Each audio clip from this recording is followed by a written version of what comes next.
মা কোথায় গেল? কাউকে তো দেখতে পাচ্ছি না। মা গেল কোথায় সব?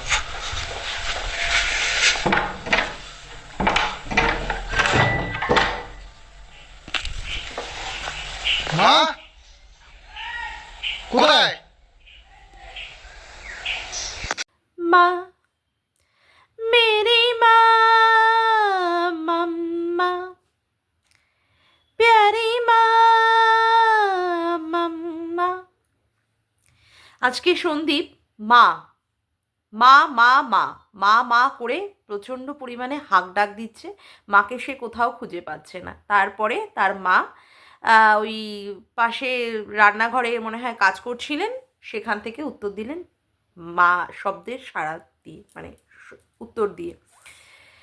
মানে আমরা জন্ম থেকেই, বাচ্চারা জন্ম থেকেই মৃত্যুর আগ পর্যন্ত এই মা শব্দকে কখনো ভুলি না, এবং মা শব্দকে, যারা প্রকৃত সন্তান, মা শব্দকে সব সময় বয়ে নিয়ে চলি, তাই না? মা আমাদের অঙ্গাঙ্গিভাবে জড়িত, আমাদের হৃদয়ের সঙ্গে, প্রত্যেকটা পদক্ষেপের সঙ্গে আমাদের মা জড়িয়ে থাকে। এবং প্রত্যেকটা মাও, যারা বিবাহিত হওয়ার পরে, যে সমস্ত মহিলারা বিবাহিত হওয়ার পরেই কী চায়, আগে সন্তান ধারণ করতে চায়, আগে সন্তান জন্ম দিতে চায়, তার কাছে মাতৃত্বটাই হয়ে দাঁড়ায় প্রথম এবং প্রধান বিষয়। মা ডাক শুনবে। তবে হ্যাঁ, অনেকের কপালে হয় না, জানি না কি আছে কপালে, ভাগ্য তো মানতেই হবে, তবে জানি না। লড়াই করে যাচ্ছি, লড়াই চালিয়ে যাচ্ছি। ওপরওয়ালা জানেন কিসমতে কি লেখা আছে। যাই হোক, একজন মা, হ্যাঁ আমি শিলাদেবীর উদ্দেশ্যেই বলছি, এখনো পর্যন্ত তার সন্তানকে, অর্থাৎ সন্দীপকে, ঠিকভাবে সন্দীপ যাতে থাকে, তার খাওয়া দাওয়া পরিচর্যা করা, একটা পাকা চুল হলেও সেখান থেকে তুলে নিয়ে আসে, যে ছেলের মাথায় পাকা চুল হয়েছে। হ্যাঁ, আমরা সবাই দেখেছি ভিডিওতে। আর মানে প্রত্যেকটা জিনিস, যাবতীয় ছেলের সমস্ত কিছু, সন্দীপের কোনো একটা কিছুতেই সেখানে প্রত্যেকটা সময় সন্দীপকে এখনো পর্যন্ত সাপোর্ট দিয়ে তার মায়ের কর্তব্য এখনো পর্যন্ত পালন করে চলেছেন এই বয়সে। সকালবেলায় ঘুম থেকে উঠে ফুল তোলেন, বাড়িঘর ঝাড় দেন, তারপরে ঘরদোর মোছা, তারপরে বাসনপত্র মাজা, সকালবেলার এক প্রবস্ত টিফিন হয়, দুপুরবেলায় খাওয়া দাওয়া, রাতের বেলায় খাওয়া দাওয়া, তার মধ্যে আছে আবার কৃষাণুকে স্নান করানো, খাওয়ানো, জামা কাপড় পরানো, টাইম টু টাইম স্কুলে পাঠানো, মানে যাবতীয় কাজ। এখনো পর্যন্ত সেই মা তার সন্তানের কোনো রকমের, এতটুকু কিন্তু সমস্যা কোনো রকমের হলেই মানে দাঁড়িয়ে পড়েন। আর এক মাকে আমরা দেখি না, 2 বছরের দুধের বাচ্চাকে ফেলে দিয়ে সে পরকিয়া করবে বলে বাড়ি থেকে বেরিয়ে গেছে। তারপরেও তো তার রয়েছে কি বলে, কমিউনিটি পোস্ট, তারপরে রয়েছে তার অযোধ্যা, তারপরেও রয়েছে তার ভ্যালেন্টাইন্স ডে, তারপরেও রয়েছে বিভিন্ন আছিলায় তার প্রেমিকের সাথে ঘুরে বেড়ানো। এইও একজন মাকে দেখি না। আজকে সেই মা একটা বাচ্চার জন্মদিনের হোক, বা যে কোনো একটা বাচ্চার উপনয়ন হোক, যে কোনো একটা বাচ্চার কোনো একটা অনুষ্ঠানে গেছে, আমাদের দেখালো না, তবে বরাহনগর বরাহনগর বলছিল। আমি জানি না ওটা বরাহনগর কি না, বরাহনগর, বা আমার তো মনে হয় যতদূর সম্ভব ওটা বরানগর। যাই হোক, হোয়াট এভার, বরাহনগর বলে থাকলেও থাকতে পারে, সেটা নিয়ে কপচানোর বেশি দরকার নেই। এবার ব্যাপার হচ্ছে যে নিজের বাচ্চার জন্মদিন একটা মা তার কমিউনিটি পোস্টে পর্যন্ত বাচ্চাটাকে উইশ করতে পারে না। বাচ্চাটার কথা, মানে 10 মাস পরে গিয়ে বাচ্চাটার কথা তাকে বলতে হয়। তার আগে পর্যন্ত তার ভিউয়ার্স থেকে, ক্রিয়েটার্স থেকে বারংবার বাচ্চাটাকে তার নিজের কাছে নেওয়ার ক্ষেত্রে বারংবার সে কি বলেছিল, যে তার আইনি সমস্যা ছিল, আইনি জটিলতা ছিল, সেই জন্য সে নিতে পারবে না বাচ্চাটাকে। কখন তার নেওয়ার কথা মনে পড়লো, কখন সে স্বনির্ভর একটা সিঙ্গেল মাদার হতে চাইলো, যখন কিনা সন্দীপ তাকে স্ট্রাইক দিয়ে বুঝিয়ে দিল যে তার একটা সন্তান আছে, তখন থেকেই সে তার সন্তানের কথা মনে করেছে। তার আগে পর্যন্ত তার মনে হয়নি যে তার একটা সন্তান আছে। অবশ্য আজকে একটা ম্যাট্রিক্সের একটা প্রমোশন করছিল, সেখানে বলছিল তার সিজারিয়ান বেবি। ও বাবা, সিজারিয়ান বেবির মাদারদের কিভাবে শুতে হয় ওই রকম ম্যাট্রিক্সে, কত আরাম! সত্যি তুই মা, হাহ, অবাক করিস। হাস হাস হাসাস হাসাস, হাসি পেয়ে যায়। তোর মতো একটা মা আছে, বাচ্চার শরীর খারাপ হচ্ছে, জ্বর হচ্ছে, সর্দি হচ্ছে, আপ টু ডেট মানে কি বলবো, বারংবার কিন্তু দিয়ে যায় সন্দীপ তার ইসের মাধ্যমে, ভিডিওর মাধ্যমে, যে কৃষাণুর আজকে শরীর খারাপ হয়েছে, অমুক হয়েছে, ইমিউনিটি পাওয়ার কমে গেছে। তখনও পর্যন্ত এই মাকে মুখ বন্ধ করে রাখতে হয়। কত তার অসহায়তা, হায় রে হায়, মরি মরি।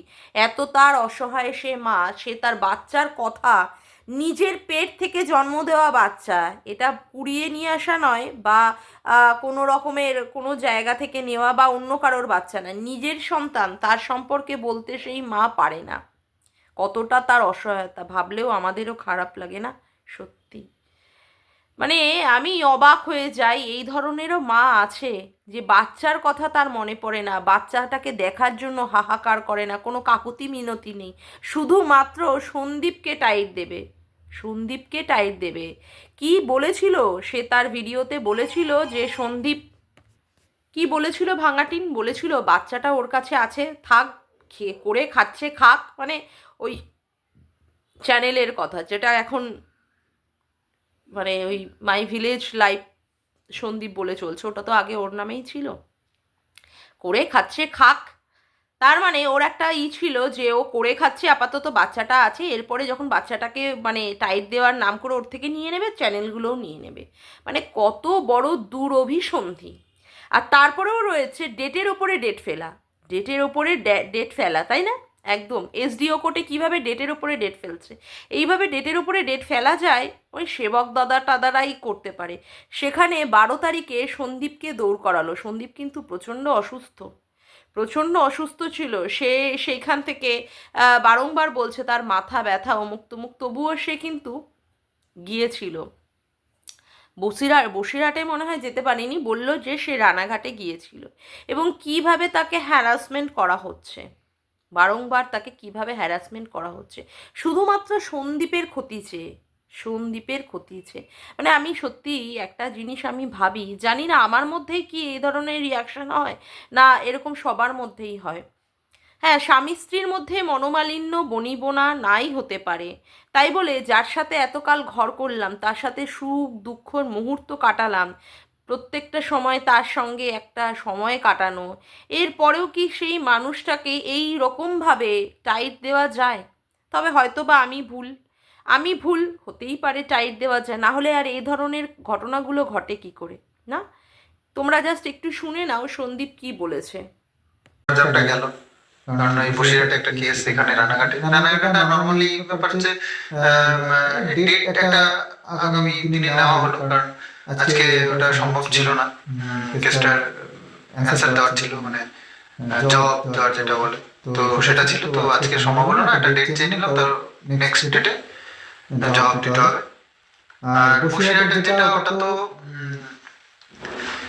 সিরিয়াস ম্যাটার, ওটা তো মানে অ্যাকচুয়ালি হ্যারাস করবার জন্য এইগুলো করছে, তার কারণ এই তো কদিন আগে 18 তারিখ না 28 তারিখে যেন একটা ডেট গেল, আবার 12 তারিখে পড়েছে, বুঝতে পারছো তো? তো এগুলো তো হ্যারাস করা ছাড়া আর কিছুই না, জানি সবই যে এটা হাইকোর্টে নিয়ে গেছে আমরা কেসটাকে, তো ও এখানে ডেট ফেলে যাচ্ছে একেবারে। তো কোনো ডেট ফেলার কারণে হচ্ছে আমাকে হ্যারাস করা, আমাকে টেনে নিয়ে যাওয়া ওখানে। তো এইসব দেখে একটা ঘটনা সামনে এসেছে না, আতুল সুভাষ বলে, তো তার কথা সত্যি মনে পড়ছে, তবে কথা তার সাথে তার মনের কষ্টটা, কষ্টে যে সে গেছে দুনিয়াটাকে ছেড়ে, তো সেটা ফিল হয়, কারণ এই যে হ্যারাসমেন্ট, তো তার ছিল জোনপুর থেকে ব্যাঙ্গালোর ডিস্টেন্স অনেকটাই বেশি, তবে আমার কম নয়, 100 কিলোমিটার রাস্তা কমসে কম, তার উপরেই হবে। তো এটা অতিক্রম করে প্রতিদিন মানে প্রতিটি ডেটে যাওয়া হ্যারাসমেন্ট, প্রচুর একটা বড় একটা হ্যারাসমেন্ট। তো এটাই তাদের লক্ষ্য, যে হ্যারাস করবে, ছেলে কতদূর কি হবে সে নিয়ে কোনো ব্যাপার নয়। অ্যাকচুয়ালি ছেলে নিয়ে তারা মানুষ করতেও পারবে না, একটু ওরা নিজেরাও জানে। তো এটা নিয়ে কি আমাকে হ্যারাস করবে, সারা জীবনে আমার টানতে থাকবে, এটা একটার পর একটা করে, এটাই উদ্দেশ্য। তবে এখনো স্ট্রং আছি, এত সহজ নয় আমাকে ইয়ে পড়া, তবে দেয়ালে পিঠ থেকে গেলে তখন কি করবো সেটা তখনকার ব্যাপার। তো এই আতুল সুভাষ যে ছেলেটা, তো আমার থেকেও বয়সে কম, ছোট, তো এই বয়সে সে যা হ্যারেজ হয়েছে, তো তো সেটা নিতে পারলো না শেষ পর্যন্ত। তো আমি তো এখনো পর্যন্ত এটাকে নিয়ে চলছি।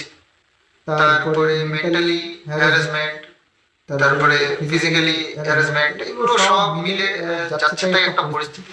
তবে ভারতবর্ষের আইনের উপর আমার দীর্ঘ বিশ্বাস আছে, একদিন না একদিন ইনসাফ আমি পাবোই। তো সে কদিন ধৈর্য ধরে থাকতে হবে, এটাই হচ্ছে ব্যাপার। হেরেস করে কেউ যদি মনে করে যে আমি জিতে গেলাম, তো ভাবুক, তাতে তার জিত হোক ভাবনা চিন্তার দিক দিয়ে, তার মনের দিক দিয়ে সে জিতুক। তো ভগবানের উপর ছেড়ে দিয়েছি, তার বিচারের কাছে কোনো কিছু দুটো টিকবে না। ওই টাকা পয়সাও কাজে আসবে না, বুদ্ধিও কাজে আসবে না, কাউকে ইচ্ছে করে হ্যারাস করাও যাবে না।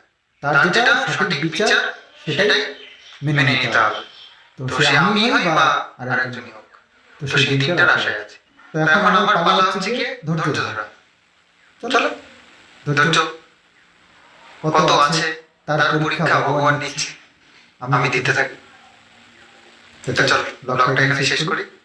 আগামী দিন সন্দীপকে কিভাবে টাইট দেওয়ার জন্য সেখান থেকে ওই বাতখুল্লা থেকে ওই বসিরহাটে কিভাবে দৌড় করাচ্ছে 100 কিলোমিটার, কম নয় একেবারে, 100 কিলোমিটার ডিস্টেন্স, মানে ট্রাভেল করা, একবার যাওয়া একবার আসা।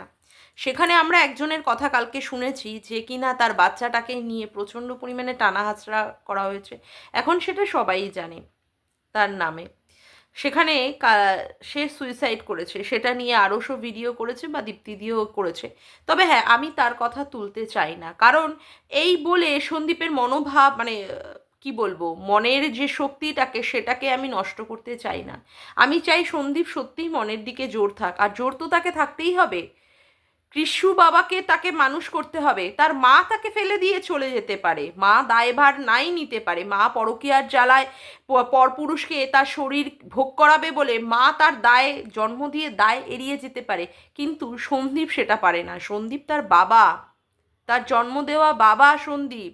আজকে অসুস্থতার মধ্যেও কিভাবে সন্দীপ তার বাচ্চাটাকে খাওয়াচ্ছে, খাইয়ে দিচ্ছে, পড়াচ্ছে, হ্যাঁ ক আ ক খ, আবার বাচ্চাটা কি কনফিডেন্টলি বলছে আর হাসছে, মানে কি ভালো লাগছে যে আজকে শরীর খারাপের মধ্যেও এইরকমভাবে কোর্ট থেকে এসে সে তাড়াতাড়ি শুয়ে পড়েছে। ওষুধ খাওয়ার পরে একটু সুস্থ বোধ করার পরেই সে কৃষাণুকে নিয়ে বসেছে। আর কৃষাণুও কী রকমের বাবা বাবা বাবা বাবা করতে থাকে, বাবা বাবা বাবা বাবা। সত্যি মানে আমার এত ভালো লাগে যে কৃষু সত্যি ওর মানে বড় হয়ে ওর বাবাকে সত্যি ও মানে সেইভাবেই দেখবে। কারণ সে তো দেখছে যে সন্দীপ কিভাবে তার বাবা মায়ের টেক কেয়ার করছে, সেইখানে তার ছেলেও বড় হয়ে এইভাবেই তার বাবাকে মর্যাদা দেবে, এটা অবশ্যই করবে কৃষাণু। আর কৃষাণু কীভাবে বাবার সাথে একদম জড়িয়ে জাপটিয়ে থাকে, মানে আমার এত ভালো লাগে দেখতে ওই বাচ্চাটাকে। আর ওর মুখে ওই আদো আদো আদো আদো কথা কেমনভাবে বলছিল বাইকের মধ্যে, যে সবাই বলছিল বাইকের মধ্যে মোবাইল নিয়ে দেখা, কিন্তু আমি তো দেখবো না, আমি বাড়িতে গিয়ে মোবাইল দেখবো। তারপরে ওই জ্যাম আর জেলিগুলোকে যখন ওর কাছে বলা হচ্ছে কই আমারটা, সন্দীপ জিজ্ঞাসা করছে, সন্দীপেরটা দিচ্ছে, তারপরে ওর দাদারটা দিচ্ছে, কিন্তু দিতে গিয়ে আবার ওর তো শেষ হয়ে যাচ্ছে। ওর তো মনটা খারাপ হবেই, সত্যি কথা। কিন্তু এই যে দেওয়ার যে একটা ব্যাপার, যে সবাইকে দিয়ে ভাগ করে খেতে হয়, বা এই যে ওর বুদ্ধিটা, এর মধ্যে কিন্তু ওর সেই বুদ্ধিটাও চলে এসেছে। তার মানে কতটা ভালো মতো সংস্কারীভাবে করে তুলছে আজকে সন্দীপ আর সন্দীপের বাড়ির লোকেরা, যে প্রত্যেকটা পদক্ষেপে সবাইকে দিয়ে খাওয়া, সবাইকে নিয়ে থাকা, কোনটা দুষ্টুমি কোনটা অন্যায় যেটা থেকে সে করবে না। আবার সেদিন ওই বাচ্চাটাকে নিয়ে খেলে, সেখানে ওই বাচ্চাটার ব্যাপারটাই দিয়ে দেখলাম বলছে যে ওকে তোর মা মারবে, ওর জন্যই তো আমি নিয়ে এসেছি, ওর জন্যই তো আমি নিয়ে এসেছি। মানে তাহলে ভাবুন আপনারা সবাই কিভাবে কৃষাণুকে সঠিক পদক্ষেপ দেখাচ্ছে আজকে সন্দীপ আর সন্দীপের বাড়ির লোকেরা, কিভাবে সঠিকভাবে যে এই ওয়েতে যেতে হবে। এবং ওই বাচ্চাটা এই 4-4.5 বছর, এখন 4 বছর 4.5 হয়নি বলে, 4 বছর কয়েক মাস, যাই হোক, এর মধ্যেই বাচ্চাটা বুঝতে পারে যে কোনটা অন্যায় কোনটা ঠিক, কোনটাকে কিভাবে কাজ করতে হবে, কোনটাকে কিভাবে ব্যবহার করতে হবে ও জানে। মোবাইলটা গাড়িতে দেখার বিষয় নয়, যখন বাইক চালাবে সেই সময় নয়, মোবাইলটা বাড়িতে গিয়ে দেখতে হয়। তারপরে আবার কি ঠাম্মিকে ডাকছে, ঠাম্মি আসো আসো, চালটা দেবে বলে, যেটা ওর বাবা এনেছে ওই ডাবার হানির সাথে, ডাবার হানির সাথে মনে হয় 500 কেজির একটা মিনিকেট চাল ফ্রি দিয়েছে, যেটাকে সন্দীপ দেখালো সেটা দেবে বলে। তারপরে সবাইকে সে দিয়ে খেতে জানে। মানে এই যে ব্যাপারগুলো, সত্যি সন্দীপ কিভাবে বাচ্চাটাকে গড়ে তুলছে। আর সেখানে ক্যাথা কেবলমাত্র বাচ্চাটাকে নিতে চাইছে শুধুমাত্র সন্দীপকে শেষ করে দেবে, সন্দীপের পরিবারটাকে পুরোপুরি শেষ করে দেবে, সন্দীপকে পুরো ধ্বংস করে দেবে। কারণ সন্দীপরা কৃষাণু ছাড়া বাঁচবে না। অলরেডি বলে দিয়েছে কৃষাণু তাদের সবচেয়ে বড় বাড়ির একটা পিলার, যেখানে সবাই কৃষাণু কৃষাণু কৃষাণু কৃষাণু করে, সবাই কৃষাণু কৃষাণু করে। তার জন্যই এই মা কি করছে, বাচ্চাটাকে নেওয়ার কথা বলছে। এতদিন ধরে কিন্তু বাচ্চাটার কথা নেওয়ার কথা তার মনে ছিল না। এতদিন ধরে তার সন্তান জন্ম দিয়েছে পেট ফেরে, সেই টনটনানি, সেই ব্যথা, সেই জ্বালার কথা কিন্তু সে অনুভব করেনি। অনুভব করেছে কখন, যখন কিনা সন্দীপ স্ট্রাইক দিয়েছে। তার আগে কিভাবে বাইকের পিছনে করে আজকে মানে বুঝিয়ে দিয়েছিল সেই প্রেমটা কোন লেভেলে গিয়ে সে ওই মানে জলনবুড়ির রণদীপ্ত বাবুর সঙ্গে করে এসেছে না। মানে ভাবতেও অবাক লাগে। সিঙ্গেল মাদার হবে, অথচ কিভাবে পরকীয়াই করে যাচ্ছে। রাতের বেলায় আমাদের কাছে কোনো ব্লগিংয়ের কোনো পার্ট দেখাতে পারে না, রাতের বেলা করে ফোকলা আসে, কি করে দেখাবে আমাদেরকে, কি করে দেখাবে? সেইখানে নাম কি চলে, প্রমোশনাল ভিডিও করছে, তারপরে অমুক বই দেখছে সে, পুষ্পা পার্ট 2, সেই জন্য সে দেখাতে পারে না। কখন থেকে ব্লগ শুরু হয়, কখনো বিকাল থেকে ব্লগ শুরু হচ্ছে, অথচ রাতেরটা মিসিং, কখনো হচ্ছে আবার সকাল 7টা থেকে, কখনো আবার বেলা 12টা থেকে। এইগুলো হচ্ছে ব্লগের ছিঁড়ি, তাও মানুষে ওখানটায় দেখতে চায়। আসলে মানুষে তো নোংরা জিনিসটাই বেশি পছন্দ করে।